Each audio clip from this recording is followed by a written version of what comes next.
अमरावतीमधून एक अत्यंत हृदयद्रावक आणि धक्कादायक घटना समोर आली आहे. अमरावती जिल्हा स्त्री रुग्णालयातील नवजात शिशु अतिदक्षता कक्षाला पहाटे अचानक आग लागली. या दुर्घटनेत 3 नवजात बालकांचा होरपळून मृत्यू झाला असून या घटनेनंतर रुग्णालय प्रशासनावर गंभीर प्रश्न उपस्थित केले जात आहे. मिळालेल्या माहितीनुसार रुग्णालयाच्या नवीन इमारतीतील 3ऱ्या मजल्यावर नवजात शिशु अतिदक्षता विभाग म्हणजेच SNCU आहे. सोमवारी पहाटे 3:30 ते 4 वाजण्याच्या सुमारास या विभागात अचानक आग लागली. प्राथमिक माहितीनुसार व्हेंटिलेटरमध्ये स्फोट झाल्यानंतर आग लागल्याचं सांगितलं जात आहे. मात्र आगीचं नेमकं कारण अद्याप स्पष्ट झालेलं नाही. आग लागली त्यावेळी या विभागात तब्बल 39 नवजात बालकांवर उपचार सुरू होते. आग आणि धुरामुळे रुग्णालयात एकच खळबळ उडाली. रुग्णालयातील कर्मचाऱ्यांनी तातडीने हालचाल करत इतर बालकांना सुरक्षितपणे बाहेर काढलं. मात्र या दुर्घटनेत 3 नवजात बालकांचा दुर्दैवी मृत्यू झाला. काही बालकांना पुढील उपचारासाठी विभागीय संदर्भ सेवा रुग्णालयात हलवण्यात आला आहे. त्यापैकी 4 बालकांवर उपचार सुरू असून एका बालकाची प्रकृती गंभीर असल्याची माहिती आहे. या घटनेनंतर मृत बालकाच्या आईवडिलांचा आक्रोश पाहायला मिळाला. नातेवाईकांनी रुग्णालय प्रशासनावर गंभीर आरोप केले आहेत. रुग्णालयातील फायर अलार्म यंत्रणा कार्यरत नसल्याचा आरोप पालकांनी केला आहे. त्यामुळे एवढ्या मोठ्या रुग्णालयात अग्निसुरक्षेची यंत्रणा नेमकी किती सक्षम होती असा प्रश्न उपस्थित झाला आहे. विशेष म्हणजे अमरावतीच्या याच रुग्णालयात यापूर्वीही आग लागल्याची घटना घडली होती. 2022 मध्ये जुन्या इमारतीतील NICU विभागात आग लागली होती आणि त्यावेळीही एका नवजात बालकाचा मृत्यू झाला होता. त्यामुळे 4 वर्षानंतर पुन्हा नवजात शिशु विभागात आग लागून 3 बालकांचा मृत्यू झाल्यानं रुग्णालय प्रशासनाच्या कार्यपद्धतीवर प्रश्नचिन्ह निर्माण झाला आहे. दरम्यान जिल्ह्याचे पालकमंत्री चंद्रशेखर बावनकुळे यांनी या दुर्घटनेबद्दल तीव्र दुःख व्यक्त केलं असून संपूर्ण घटनेच्या चौकशीचे आदेश दिले आहेत. सरकार मृत बालकाच्या कुटुंबियांच्या पाठीशी असल्याचंही त्यांनी सांगितलं आहे. सध्या या दुर्घटनेचा तपास सुरू असून आग नेमकी कशामुळे लागली, फायर अलार्म यंत्रणा कार्यरत होती का आणि सुरक्षेच्या नियमांचं पालन करण्यात आलं होतं का, या सर्व बाबींची चौकशी होणार आहे. मात्र आपल्या बाळावर उपचार होऊन ते सुखरूप घरी परतेल या आशेनं रुग्णालयात आलेल्या पालकांना आपल्या नवजात बाळाला गमावण्याची वेळ आली. या घटनेनं संपूर्ण अमरावती हळहळ व्यक्त केली जात आहे. नाही, आता हे व्हेंटिलेटर ब्लास्ट झालं असं एक्सप्लेनेशन देतात आहे. आणि हे पहिल्याच वेळा नाहीये. याच्या आधी पण 2 वर्ष आधी असं झालं होतं. ते 2 वर्ष आधी झालं होतं म्हणून नवीन बिल्डिंग, नवीन सगळं महाविकास आघाडीचं सरकार होतं. त्यावेळेला मी पालकमंत्री असताना या बिल्डिंगची मंजुरात आहे. उद्घाटन करायला फार वलवल असते या लोकांची. काय डेव्हलपमेंट केली, काय केली हे मला राजकारण नाही बोलायचं आहे.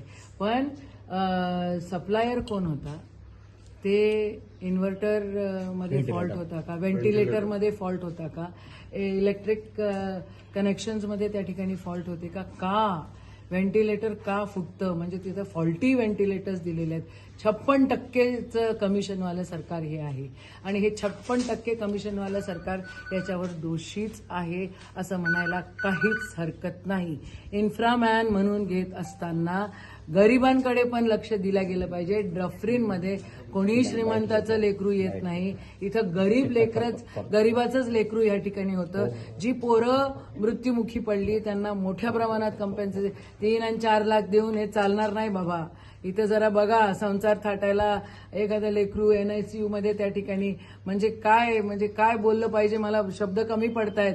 निषेध आहे या सगळ्या गोष्टींचा. लक्ष द्या. इन्फ्रामॅन, इन्फ्रास्ट्रक्चरकडे थोडंसं लक्ष द्या. हे कोण सप्लायर्स आहे त्यांच्याकडे जरा कडक लक्ष द्या. कधी आदिवासी विभागाचे पोरं त्यांना फूड पॉयझनिंग होतं, कधी डफरीनमधले आग लागते, कुठं काय होतं, कोणाला जेवण भेटत नाही. इथं डॉक्टर्स मोठ्या प्रमाणात उपलब्ध नाहीये.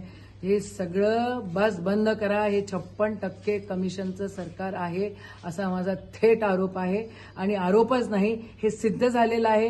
ह्यांना काही घेणं देणं नाही आहे गरिबाचं. हे गरिबांकडे लक्ष देत नाही. तुम्ही सांगा तिथं प्रशासन काय करत आहे तिथला. दवाखाना आहे ना, तो महिलांचा दवाखाना आहे, बाळाचा आहे ना, तिथं लक्ष पाहिजे ना सगळ्याच अधिकाऱ्याला. पण आमच्या कालपर्यंत ज्या कंडिशन मध्ये होतो त्या कंडिशन मध्ये बोलत नाही आम्ही विचारतो मग बाळाला काय तब्येत आहे काय झालं अरे शब्द बोलत नाही पैसे द्यायला लागते बोलत 3 घंटे मॅडम थांबवलं म्हटलं या पोरींना त्यांनी वाढदिवसाचं त्यांनी अंदर जाऊ दिलं त्यांना किती रिक्वेस्ट करायला लागले तसं पाहू द्या म्हणून अंदर जायसाठी 7 वाजेपर्यंत माहित नव्हतं 7 वाजेपर्यंत माहित नव्हतं बाबू कुठे पाहिलं ना बाबू कसा होता म्हणून आणि मग बाबू पाहिजे बायकोला काय सांगेन मी बाबू पाहिजे मला सांगितलं मी ना बायको काय करण बायकोचं काय तुम्हाला काय ऍक्शन घ्यायची याच्यावर घ्या. आम्हाला आम्ही नागपूर शिफ्ट करायला तयार होतो त्यांनी म्हटलं डॉक्टरीनवाल्यांनी काय म्हटलं त्यांनी मग नंतर काही इथे फॅसिलिटी अवेलेबल झाली तेव्हा सोयच नाही तुम्ही तर कशाला ठेवलं आम्हाला लवकर निघायला पाहिजे होतं तुम्ही ना. कसं तुमच्याकडे इलाज नाही होत का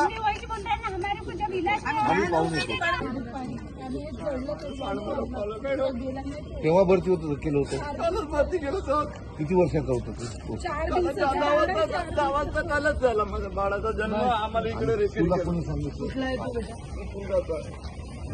माझं तुमची मिसेस माझ्या मिसेसचं सांगितलं नाही ते का अजून बेकार तब्येत खराब होऊन जाईल माझी तिथे डफरीमध्ये आहे तिला सांगितलं नाही ऍडमिट होते ना तेवढं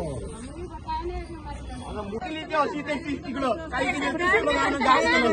माझ्या बाबू मला पाहिजे रे बा तुमच्या सरकारच्या एक नर्स नाही मिळली भाऊ एक नर्स नाही मिळली डॉक्टर नाही मिळलं पुन्हा मिळलं माय पोरगा मिळा बोले माय पोरगा मिळा माय पोरगा मिळा मला नाही पोराचा म्हणजे मा पोरगा झाला मध्ये तुमची जाण झोपलं 3 वाजता मला माहित पडलं का आग लागली आहे म्हणून पण मा पोरगा मरण पावलं ते मला माहित होतं त्याच्या आहे म्हणून सगळे जे पोरगे वाचून होते मला माहित नाही पडलं 7-8 वाजतापासून मी गर्दीमध्ये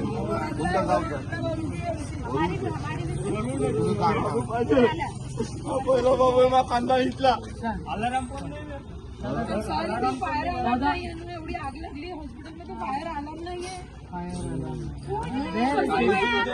काही सुविधा नाही ते दौडला सील पाहिजे आम्हाला सगळं काम करणारी आहे ना पार्सलचं काम करतो मी दादाजी पार्सल डिलिव्हरी बॉय आहे मी